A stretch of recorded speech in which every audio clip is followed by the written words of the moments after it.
Vous vous intéressez à la manière dont s'engendrent concrètement les innovations. Vous vous intéressez au phénomène de l'innovation. Vous gérez vous-même les innovations. Alors bienvenue dans ce MOOC Fabriquer l'innovation. Fabriquer, fabrique doit s'entendre dans notre MOOC au sens de processus d'innovation, au sens d'innovation en train de se faire, qu'elle soit passée, présente ou à venir, si vous êtes vous-même impliqué dans un projet d'innovation. Dans ce MOOC, ce n'est pas seulement le résultat de l'innovation qui nous intéresse, c'est bien le chemin, les chemins pour y parvenir. Nous avons choisi de réaliser ce MOOC au Musée des Arts et Métiers à Paris, en mobilisant des maquettes, des objets, des prototypes, des plans du passé. Nous avons la possibilité de comprendre les chemins par lesquels l'innovation s'est réalisée. Nous avons la possibilité de comprendre la fabrique de l'innovation. Le Musée du Conservatoire national des arts et métiers est donc un lieu unique pour aborder ces questions. Le conservatoire a été créé en 1794 par l'abbé Grégoire et il s'est installé dans l'abbaye Saint-Martin-des-Champs en 1798. C'est là que nous nous trouvons actuellement. Juste après la Révolution française, en pleine première révolution industrielle, le Conservatoire des Arts et Métiers réalise une révolution pédagogique. Il faut rattraper l'Angleterre, perfectionner l'industrie nationale dans les termes de l'époque, et il faut éclairer l'ignorance qui ne connaît pas et la pauvreté qui n'a pas les moyens de connaître, ce qui est toujours aujourd'hui la devise de l'établissement.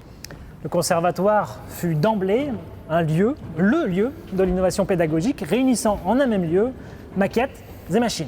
Dès la création de l'établissement, le principe pédagogique est celui de la démonstration. D'ailleurs, les premiers professeurs s'appellent des démonstrateurs. Il s'agit de montrer concrètement plutôt que de s'exprimer abstraitement.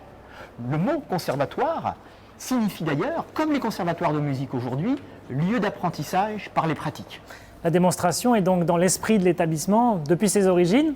Il est aussi d'une certaine manière inscrit dans les murs et inscrit dans le sol à travers les rails que vous voyez ici. Ces rails servaient à déplacer les objets de collection vers les amphithéâtres, lieux d'enseignement. Tout au long de son histoire, le conservatoire va récupérer, accumuler un grand nombre d'objets, de maquettes, de plans, issus de l'industrie nationale d'une part, mais aussi des objets venant du monde entier, réunis notamment à travers les expositions universelles qui ont été organisées à Paris.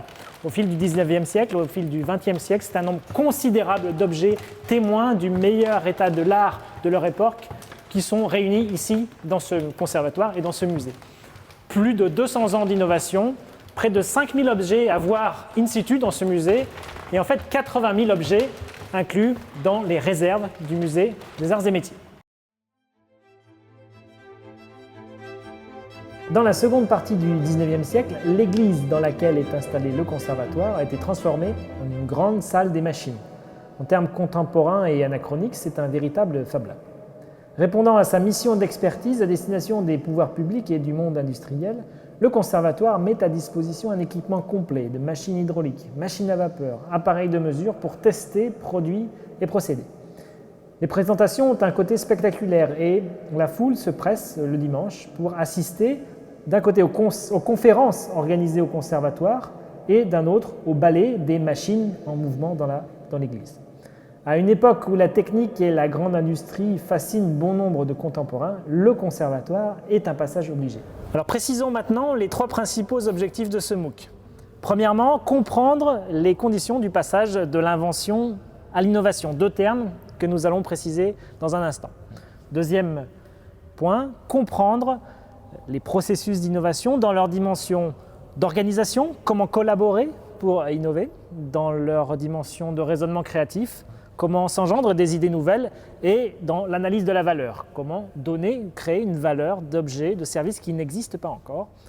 Et troisième objectif, vous mettre en capacité d'analyse critique de situations d'innovation.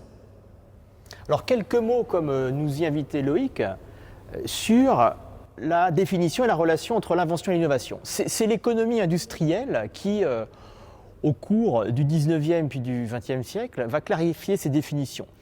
L'invention, c'est l'activité humaine d'imagination et de réalisation de techniques, de biens, de services qui correspondent à des besoins, qui satisfont des usages. Et traditionnellement, l'innovation s'est définie par rapport à l'invention. L'innovation, c'est l'invention qui se diffuse. L'invention qui trouve son marché, par exemple, qui se diffuse au sein d'une communauté. Dans ce MOOC, nous allons retrouver les deux sens du processus et du résultat derrière le mot innovation. Le processus, c'est la fabrique de l'innovation et le résultat, c'est l'innovation qui touche son public. Alors dans ce MOOC, les exemples d'innovation, les objets du passé sont des supports pour la compréhension de la fabrique contemporaine de l'innovation, la fabrique actuelle de l'innovation. Les objets vont être replacés dans leur contexte, mais l'analyse prend une portée beaucoup plus générale qui dépasse ce strict contexte historique. Alors prenons 2 exemples de ce lien passé-présent que nous détaillerons dans le MOOC. Prenons l'exemple de la machine à vapeur. Quand cet objet émerge puis se diffuse comme une innovation à partir du XVIIIe siècle, il n'a pas d'équivalent. Se pose alors la question pour ses inventeurs, Watt et Boulton, de concevoir la valeur de cet objet. C'est une question récurrente en matière de fabrique d'innovation. On peut faire un parallèle entre les startups d'aujourd'hui qui doivent inventer leur modèle d'affaires et les inventeurs de la machine à vapeur qui étaient déjà confrontés à la même problématique à leur époque. Deuxième exemple, au fil des années 80, le Minitel a proposé aux Français, à l'ensemble des Français, des services numériques innovants. Mais qui a payé finalement pour la création, l'utilisation, la diffusion de ces services? Et en fait, la solution a été trouvée à travers un kiosque télématique qui a permis d'organiser les transactions entre l'opérateur national, les fournisseurs de services d'un autre côté, et puis les usagers, l'ensemble des Français. Et finalement, qui pourrait penser à l'époque qu'avec les nouveaux services sur ces smartphones, eh bien, les mêmes questions se soient posées et finalement des solutions assez similaires aient été trouvées, similaires au kiosque télématique. Le reste du MOOC est organisé en 4 semaines. La première semaine est consacrée à la machine à vapeur. Elle nous permet de comprendre en quoi et comment la machine à vapeur est passée d'une invention à une innovation, notamment en intriquant finement des problématiques d'innovation technique et d'innovation managériale. La deuxième semaine est consacrée à une notion tout à fait capitale, la notion d'identité des objets ou de dominant design, capitale en ce qu'elle nous permet de définir ce qu'est une innovation de rupture, notion que nous allons retrouver transversalement au MOOC. Alors, dans la troisième semaine, nous vous emmenons dans la fabrique de la micro-informatique. Des inventions des premiers micro-ordinateurs jusqu'aux grandes trajectoires de l'innovation avec l'IBM PC. Et donc nous suivrons ces trajectoires, nous entrerons dans l'écosystème, ce bouillonnement de la micro-informatique des années 1970-1980. Et puis quatrième et dernière semaine, nous aborderons la fabrique du Minitel et des services numériques qui ont été proposés aux Français.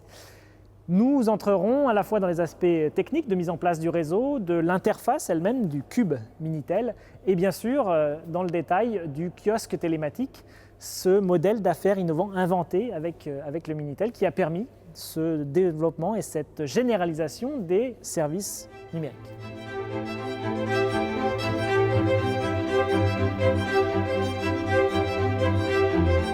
Je suis Gilles Garel, professeur du CNAM, titulaire de la chaire de gestion de l'innovation. Je suis Loïc Petit-Girard, maître de conférence, historien des sciences et des techniques au CNAM. Ensemble, en croisant une perspective gestionnaire et une perspective historique, nous voulons vous faire comprendre comment se fabrique concrètement l'innovation et vous aider à gérer des processus d'innovation.